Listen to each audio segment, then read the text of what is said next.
கிறிஸ்துவுக்குள் பிரியமானவர்களே, அன்பு ரட்சகர் இயேசு கிறிஸ்துவின் நாமத்தில் உங்களுக்கு என் அன்பின் வாழ்த்துக்கள். எப்படி இருக்கிறீங்க? சுகமா இருக்கீங்களா?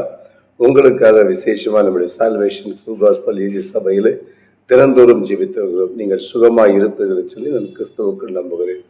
சார், விசேஷமாய் சில தினங்களாய் நம்ம இந்த யூடியூப்ல செய்திகள் அப்லோட் பண்ண முடியாமல் படிக்கு ஒரு சில சிக்கல் இருந்தது. அது சரிப்படுத்தி விட்டோம். இப்பொழுது உங்களுக்கு தினந்தோறும் இந்த கர்த்தருடைய வார்த்தைகள் தினந்தோறும் உங்களுக்கு கட்டாயம் வந்து சேரும். ஸோ ஆகவே சப்ஸ்கிரைப் பண்ணாதவங்க சப்ஸ்கிரைப் பண்ணுங்க. மற்றவர்களுக்கு இந்த செய்தி நீங்கள் அனுப்பி கொடுங்கள். நிச்சயம் கர்த்தர் உங்களை ஆசீர்வதிப்பார். நீங்கள் மற்றவர்களுக்கு செய்தி அனுப்புவதனால் நீங்களும் ஒரு ஊழியத்தை செய்வது ஒரு தெய்வ கிருபையில் கிடைத்த பலனாகும். ஆகவே இந்த ஊழியத்தை நீங்கள் செய்யலாம். இந்த செய்தி உங்களுக்கு பிடிக்குமானால் மற்றவர்களுக்கு அனுப்பி கொடுங்கள். நிச்சயம் கர்த்தர் உங்களை ஆசீர்வதிப்பார். சார், இந்த டிசம்பர் மாதத்தினுடைய கடைசி வாரத்தில் நாம் வந்திருக்கிறோம். இன்னும் சில தினங்களுக்குள் நாம் புதிய வருஷத்துக்குள் போக இருக்கிறோம். 2025 ஆண்டு முழுவதும் கர்த்தர் நம்மை ஆசீர்வாதமாய் நடத்தி வந்தார். அநேக நன்மைகளை செய்தார். ஆகவே இந்த வாரத்தினுடைய இறுதி ஞாயிற்றுக்கிழமை இருக்கிற பரிசுத்த ஓய்வு நாள் தினத்திலே அவர்கள் சபைகளுக்கு போய் முக்கியம் இந்த வருஷத்தை கர்த்தர் நம்மை நடத்துவதற்கு நன்றிகளை எடுத்து கர்த்தரை மகிமைப்படுத்த வேண்டும். ஆகவே ஒருவரும் தவறக்கூடாது. இந்த செய்திகளை கேட்டுக்கொண்ட கர்த்தருடைய பிள்ளைகள் யாவரும் கட்டாயம் நீங்கள் சபைகளுக்கு போய் கர்த்தரை மகிமைப்படுத்த துதியுங்கள். கர்த்தர் நல்லவர். ஸோ 31st நைட் மீட்டிங் வருகிறது. ஸோ எல்லாமே நியூ இயர் ஆராதனை கிராஸ் ஓவர் நைட் ப்ரேயர் வருகிறது. ஆகவே நான் எல்லாரும் ஆயத்தமாங்க. நிச்சயமா தேவன் உங்களை ஆசீர்வதிப்பார். சரி, இன்றைக்கு கற்றுக் கொடுக்கிற வார்த்தை நான் வாசித்து உங்களுக்காக ஜெபிக்க பாருங்கள்.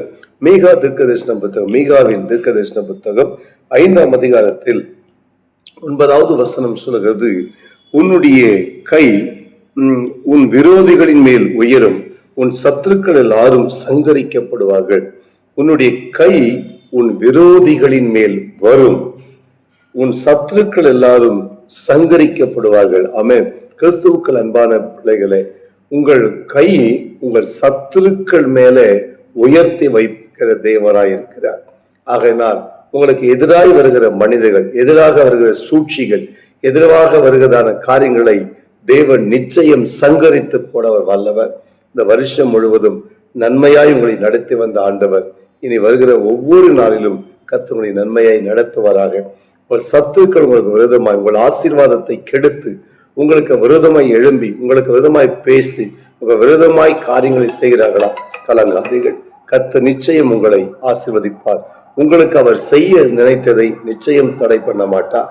ஆகவே இந்த வருஷத்து இறுதியில் தேவனாகிய கர்த்தர் உங்களுக்காக செய்ய வேண்டிய நன்மைகளை கட்டாயம் செய்து முடிப்பார்.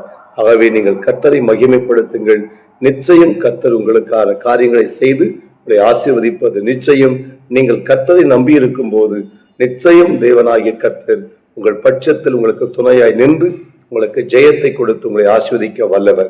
ஆகவேதான் இந்த வசனம் சொல்வது, உங்கள் சத்துருக்கள் மேல் உங்கள் கைகளை தேவன் உயர்த்தி வைக்கிறவராய் இருக்கிறார்.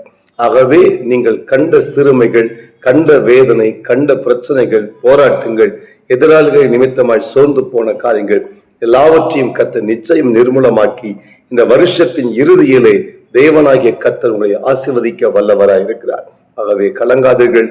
நாங்கள் உங்களுக்காய் தொடர்ந்து ஜெபித்து வருகிறோம். உங்களுக்கு ஜெப விண்ணப்பங்கள் உங்களை நீங்கள் அனுப்பி கொடுத்து உங்களுக்கு ஜெபிக்க வேண்டும் என்று சொன்னால் கீழே ஸ்கிரீன்ல கொடுக்கப்படுகிற இந்த நம்பருக்கு தொடர்பு கொள்ளுங்கள். 24 லைன் ப்ரேயர் இருக்குது. நிச்சயமா நீங்கள் கான்டாக்ட் பண்ணுங்க. உங்களுக்காக நாங்கள் ஜெபிப்போம். சரி, நான் உங்களுக்காக ஜெபிக்கிறேன். அன்புள்ள பிதாவே, உமக்கு நன்றி செலுத்துகிறோம். அருமையான இந்த என்னோடு கூட ஜெபிக்கிற இந்த பிள்ளைகள் ஒவ்வொருவருக்காக நான் ஜெபிக்கிறேன். கர்த்தர்கள் ஒவ்வொருவரையும் ஆசீர்வதியும் அப்பா. மன வேதனையில, துக்கத்துல, கலங்கின இதயத்தோடு, ஐயோ என் சத்துருக்கள் எல்லாம் என்னை வேதனைப்படுத்தி என்னை துக்கப்படுத்தினார்களே, இனி நான் எப்படி வாழ்வேன் என்று சொல்லி கலங்கி கொண்டிருக்கிற பிள்ளைகளுக்கு இந்த கடைசி மாதத்திலும் கடைசி வாரத்திலுமாய் நிற்கிற ஒவ்வொரு பிள்ளைகளுக்கும் இயேசு கிறிஸ்துவின் நாமத்தினால் நம்முடைய பிள்ளைகளை உயர்த்தி வைக்கும்படியாய் ஜெபிக்கிறோம். சத்துருக்கள் மேல் ஜெயம் கொடுக்கிற தெய்வம் நீர் அல்லவா சுவாமி. மனமிறங்கும் நம்முடைய பிள்ளைகள் என்னென்ன காரியங்களுக்காக அந்த கடைசி நாட்கள் ஜெபித்துக் கொண்டிருக்கிறார்களோ அந்தந்த காரியத்துல தேவனாகிய கர்த்தர் ஒரு மிகப்பெரிய அற்புதத்தை செய்து நம்முடைய பிள்ளைகளை மகிழப்படுவீராக. நம்முடைய பிள்ளைகளுடைய துக்கத்தை சந்தோஷமாய் மாற்றும் ஆசீர்வதியும். இயேசு கிறிஸ்துவின் நாமத்தில் ஜெபிக்கிறோம் ஜீவனுடைய நல்ல பிதாவே. ஆமென். ஆமென். ஆம், எனக்கு அன்பான கர்த்தருடைய பிள்ளைகளே, கலங்காதீங்க. நிச்சயமாய் தேவனாகிய கர்த்தர் உங்களுக்கு அற்புதம் செய்வாராக. God bless you.